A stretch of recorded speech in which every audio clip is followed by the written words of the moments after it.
Reasoning থেকে আবারও দুটি প্রশ্ন নিয়ে এলাম। প্রথমটি হচ্ছে 4, 7, 12, 19, 28, তারপরের সংখ্যাটি আমাদেরকে নির্ণয় করতে হবে।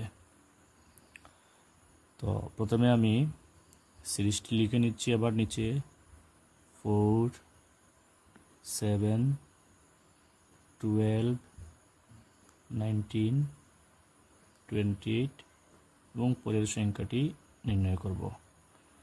তো এখানে 4, তারপরে 7, তারপরে 12, তারপরে 19, তারপরে 28, এদের গ্যাপ ছোটো ছোটো আছে, তাই আমি তাদের পার্থক্য দেখে নেব। 7 থেকে 4 বিয়োগ করলে আমরা 3 পাবো। 12 থেকে 7 বিয়োগ করলে আমরা 5 পাবো। 19 থেকে 12 বিয়োগ করলে আমরা 7 পাবো। তো আমরা দেখতে পেলাম যে এখানে 3 পেলাম, 4 এবং 7-এর গ্যাপ 3 পেলাম, 7 এবং 12-এর মধ্যে গ্যাপ পেলাম 5, আর 12 এবং 19-এর মধ্যে গ্যাপ পেলাম 7। তো এখানে আবার যে গ্যাপ যেগুলো আছে তাদেরও পার্থক্য দেখে নেব। 5 থেকে 3-এর মধ্যে গ্যাপ 2, এবং আবার 3 এবং 5 থেকে 3 এবং 5-এর মধ্যে গ্যাপ 2, 5 এবং 7-এর মধ্যে এগেইন গ্যাপ 2। তো এখানে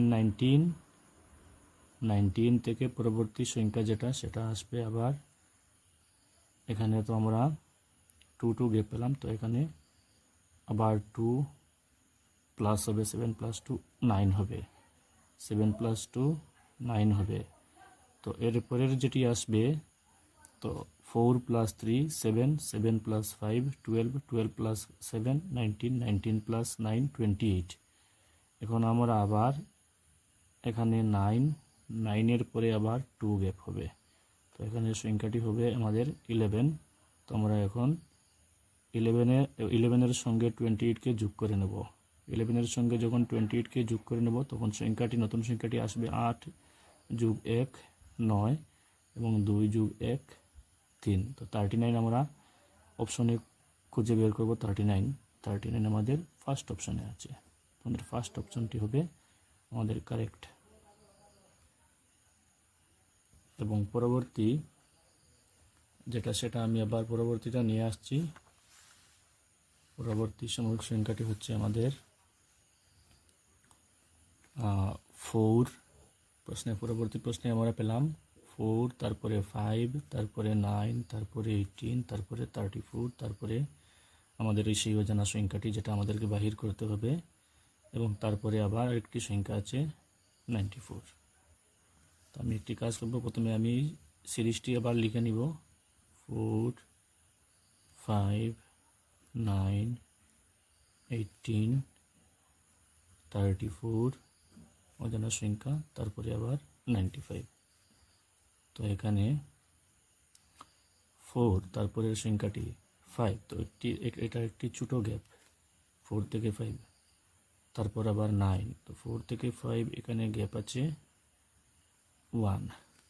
5 থেকে 9 এখানে গ্যাপ আছে 5 থেকে 9 4।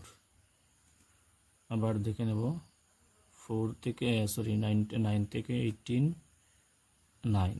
তো এই সংখ্যাগুলো দেখে একটা মনে হচ্ছে যে এখানে 1, এখানে 4, এখানে 9, তো সবগুলি বর্গ সংখ্যা আসছে। 1 এর বর্গ, এখানে 4 2 এর বর্গ, অর্থাৎ 1কে আবার 1-এর সঙ্গে গুণ করলে আমরা 1 পাবো, 2কে 2-র সঙ্গে গুণ করলে 4 হবে। তো এর পরবর্তী 1 2, তার পরবর্তী 3 স্কোয়ার, মতলব 3কে আমরা 3-র সঙ্গে গুণ করে নিলে 9 পাবো। তো এখানে এর পরবর্তী সংখ্যাটি কি আসবে 3, তার পরবর্তী সংখ্যাটি হবে 4। তো 4 স্কোয়ার 16 আসবে। তো দেখেন আমরা 4 + 1 5, 5 + 4 9, 9 + 9 18, 18 + 16 34। তো এখানে যে অজানা সংখ্যা সেটি হবে 4 স্কোয়ার, তারপরেরটি হবে 5 স্কোয়ার। 5 স্কোয়ার মানে 25, 5 স্কোয়ার মানে 25। তো আমরা 34-এর সঙ্গে 25 যোগ করে নেব। 5 + 4 আমাদের 9 আসবে, এবং 3 + 2 আমাদের 5 আসবে। তো এখানে আমরা দেখব যে অপশনে এই 59টি আছে কি, অপশনে 59টি আছে সি অপশনে। তারপরও আমরা পরবর্তী যেটা সেটা চেক করে নেব, আমাদের সেটা চেক করা দরকার। এখানে 5 স্কোয়ার, এখানে হবে 6 স্কোয়ার, তো 6 স্কোয়ার হবে 36। এখন আমরা দেখব যে 59-এর সঙ্গে 36 প্লাস করে নিলে 95 আসে কি না। 9 + 6 5, 5 + 3 8 + 1 9। তো আমাদের সঠিকই হয়েছে, তাই আমাদের সঠিক অপশনটি হবে 59।